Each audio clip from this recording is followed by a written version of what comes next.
ಮಳವಳ್ಳಿ ತಾಲೂಕಿನಲ್ಲಿ ಒಳ ಮೀಸಲಾತಿ ನೀತಿಯನ್ನು ವಿರೋಧಿಸಿ ದಲಿತ ಮುಖಂಡರು ಮತ್ತು ಬಲಗೈ ಸಮುದಾಯಗಳ ಒಕ್ಕೂಟದ ಸದಸ್ಯರು ಬೃಹತ್ ಪ್ರತಿಭಟನೆಯನ್ನ ನಡೆಸಿದ್ದಾರೆ. ಈ ಪ್ರತಿಭಟನೆಯು ಪಟ್ಟಣದ ಪ್ರಮುಖ ಬೀದಿಗಳಲ್ಲಿ ಸಂಚರಿಸಿದ್ದು ಮತ್ತು ರಾಜ್ಯ ಸರ್ಕಾರದ ವಿರುದ್ಧ ಘೋಷಣೆಗಳನ್ನು ಕೂಗುವುದರ ಮೂಲಕ ಆಕ್ರೋಶ ಕೂಡ ವ್ಯಕ್ತಪಡಿಸಲಾಗಿದೆ.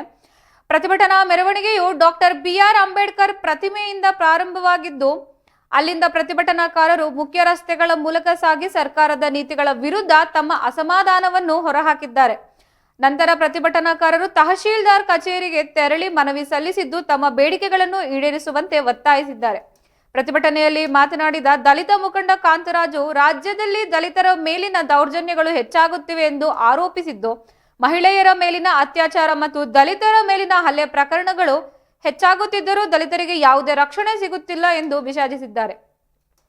ಸರ್ಕಾರವು ದಲಿತ ಸಮುದಾಯದ ರಕ್ಷಣೆಗೆ ಗಮನ ಹರಿಸಬೇಕು ಎಂದು ಆಗ್ರಹಿಸಿದ್ದು, ಈ ಪ್ರತಿಭಟನೆಯಲ್ಲಿ ಹಾಡ್ಲಿ ಸುರೇಶ್, ಮಹದೇವಸ್ವಾಮಿ, ಜಯರಾಜು, ಕಾಂತರಾಜು ಸೇರಿದಂತೆ ಅನೇಕ ಮುಖಂಡರು ಭಾಗವಹಿಸಿದ್ದರು. ಒಕ್ಕೂಟದ ಸದಸ್ಯರು ಮತ್ತು ಇತರ ಸಮುದಾಯದ ಮುಖಂಡರು ಒಗ್ಗೂಡಿ ಸರ್ಕಾರದ ವಿರುದ್ಧ ತಮ್ಮ ಪ್ರತಿಭಟನೆಯನ್ನು ವ್ಯಕ್ತಪಡಿಸಿದ್ದಾರೆ ಮತ್ತು ಒಳ ಮೀಸಲಾತಿ ನೀತಿಯನ್ನು ಹಿಂಪಡೆಯುವಂತೆ ಒತ್ತಾಯಿಸಿದ್ದಾರೆ.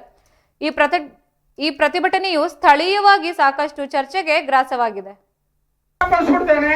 ನಾವು ಯಾವ ಸಮುದಾಯದ ವಿರೋಧ ಅಲ್ಲ, ನಾವು ಯಾವ ಸಂಘಟನೆಯ ವಿರೋಧ ಅಲ್ಲ, ನಾವು ಯಾವುದ ಪಕ್ಷದ ವಿರೋಧ ಅಲ್ಲ.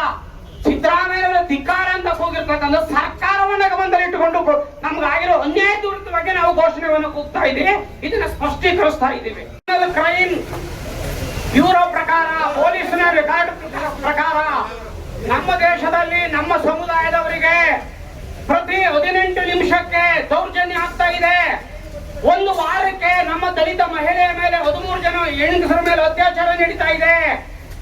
ಪ್ರತಿ ದಿನಕ್ಕೆ 10 ಜನಗಳನ್ನ ಬೆಂಕಿ ಹಾಕಿ ಸುಡ್ತಾ ಇದ್ದಾರೆ ನಮ್ಮ ದೇಶದಲ್ಲಿ.